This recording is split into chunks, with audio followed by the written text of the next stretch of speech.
You know, I must have dialed that number and then quickly hung up at least 6 times over the course of a week. The call was to the then L.A. Rams. The year was 1988. My old Husky D-line coach, John Pease, who was with the New Orleans Saints at the time, working for Jim Morris Sr., had got me a tryout through somebody he knew there. Probably John Robinson, the old USC coach, who was now the Rams coach. You see, I'd wanted to play one more season at least, but close to home this time. I'd made the Houston Oilers by the skin of my teeth a couple years before that. Christy had come to see me around week 9, I think it was. And I was so nervous I asked my best friend on the team, Mike Golick, to come with me for moral support. Mike could talk to anybody, plus he'd already met Krista after our preseason game in August with those same L.A. Rams. The three of us went to a bar where the musician there always let Mike and I get up and sing with him. We sang Harry Chapin's Taxi that night. Krista laughed and took pictures. Seeing her sitting there admiring our singing, my heart sang. Pun intended. The Oilers were loaded on the defensive line, and I was lucky to even see the field. I had a sack my first game against the Packers, but then in practice, during a one-on-one drive blocking drill with a 300-pound lineman from Texas A&M, I'd tear all the muscles off my rib cage. Took a 6-inch needle full of Novocaine every week for the next 6 or 7 just to suit up. Played like crap. Was demoted to just special teams for the rest of the year. The next year I got cut, then the strike happened, and I decided to go to Canada rather than fight against my Oiler teammates. I love those guys. There were some good dudes on that team. Dean Steinkuhler and Mike Rozier, Rosie, from Nebraska. Hall of Famers Bruce Matthews and Mike Munchak from SC and Penn State, respectively. And a couple of Huskies, Big Eric Moran and Warren Moon. And, of course, Golick from Notre Dame. I loved Mike. We went and saw Peter Gabriel together in Dallas. Mike got sick as a dog with the flu. I asked Krista to marry me while in Chicago attending Mike and Krista's wedding. His brothers sure were cool. You know, I would call Mike almost 20 years to the date that I made the phone call to the Rams to tell them I was retiring. I think it was John Robinson that I told, the old USC coach, who was then the Rams coach. Can't be certain, though, but it makes sense. You know, Coach Hall told me recently everything is about connections, and Coach P certainly would have known John Robinson. Yeah, if I was retiring, becoming a man without a country for the first time. Well, since before I started playing football for the great Dick Haynes from Vista High. His son Rick went to Kent State where he met Coach James and then was actually a graduate assistant in the 80s for the Huskies. That's those connections Coach Hall was talking about. You see, I'd married the girl of my dreams and football was a bitch. And since my greatest dream of all was to be married and have kids, I thought I could do without football. But boy, was that tough to make that call. Which is why I hung up 6 times.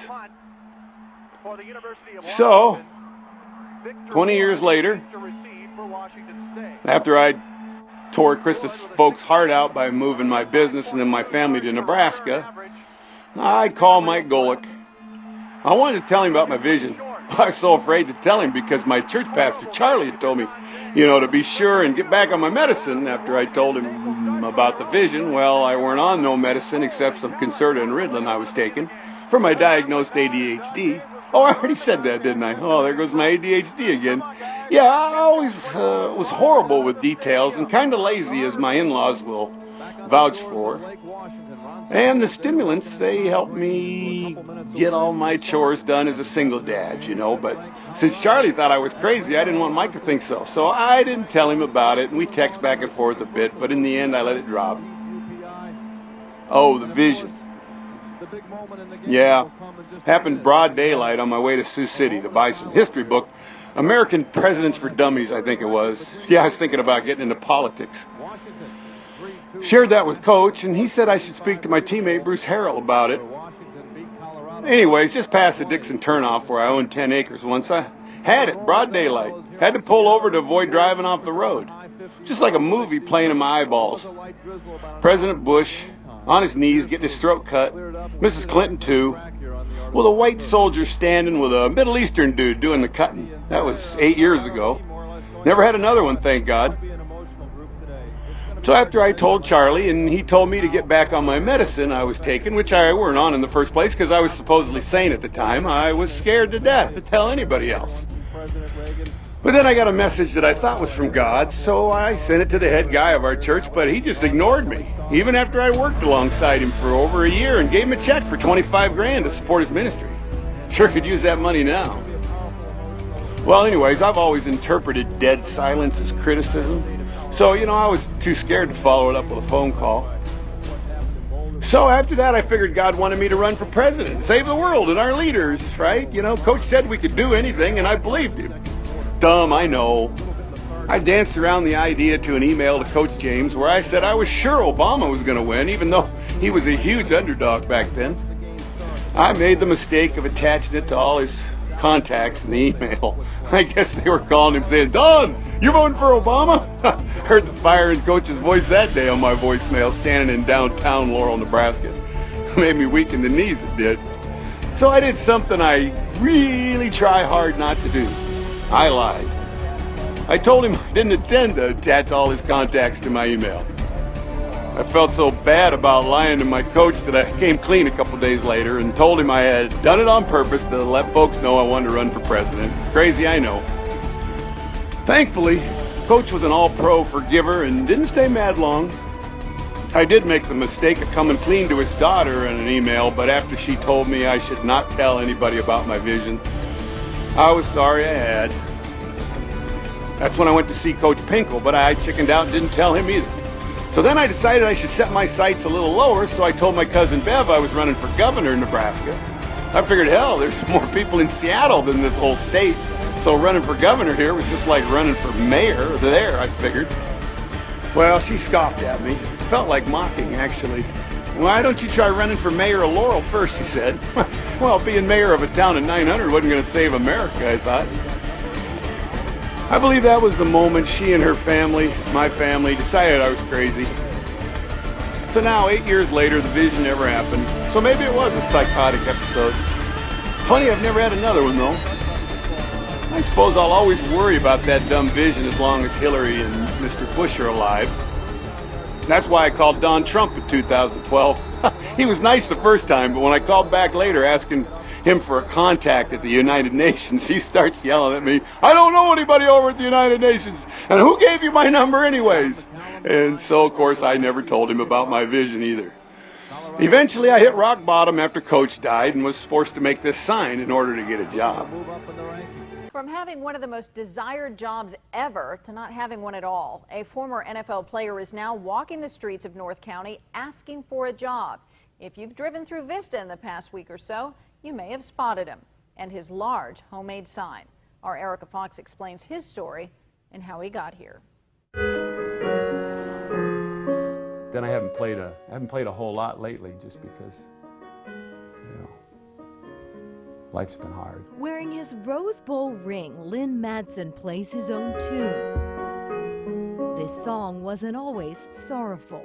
I was actually the first player from Vista High to make it to the NFL. After college, he played for the then Houston Oilers, making $80,000. And then I met this beautiful gal from Carlsbad. He married the love of his life, Krista, and after an injury ended his NFL career, he started a business. We made advertising specialty items disguised as truck accessories. Things started to boom, and then we found a lump in Krista's breast right after the birth of our third daughter. We lost her in 2003, so then it was just me and a 5-year-old and a 10-year-old and a 12-year-old, and holding on for dear life. Wiped out and out of work now for a year. I thought, I got to do something here. I'm really struggling.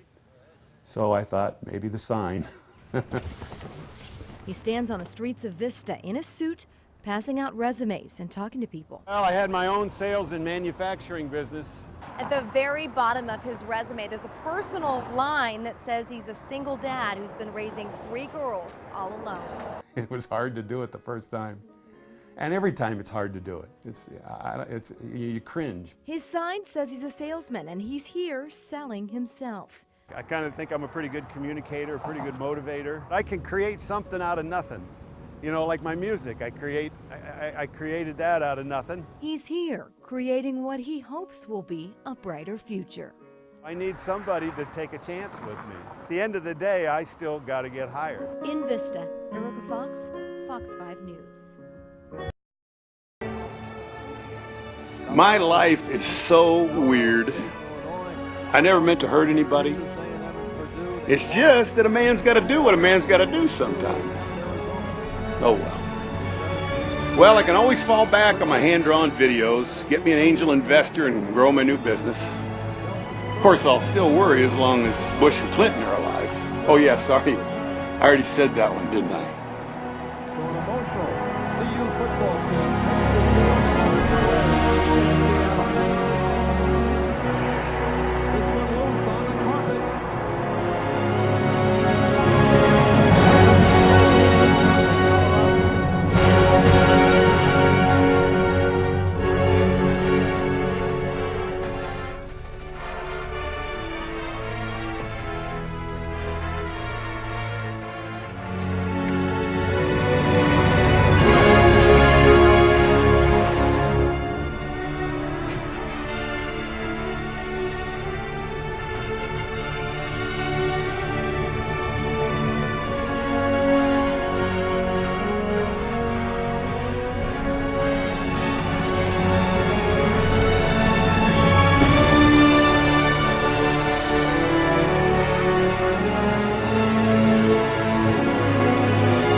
Of the 102nd Tournament of Roses, Mr. Bob Newhart and his wife, Janie.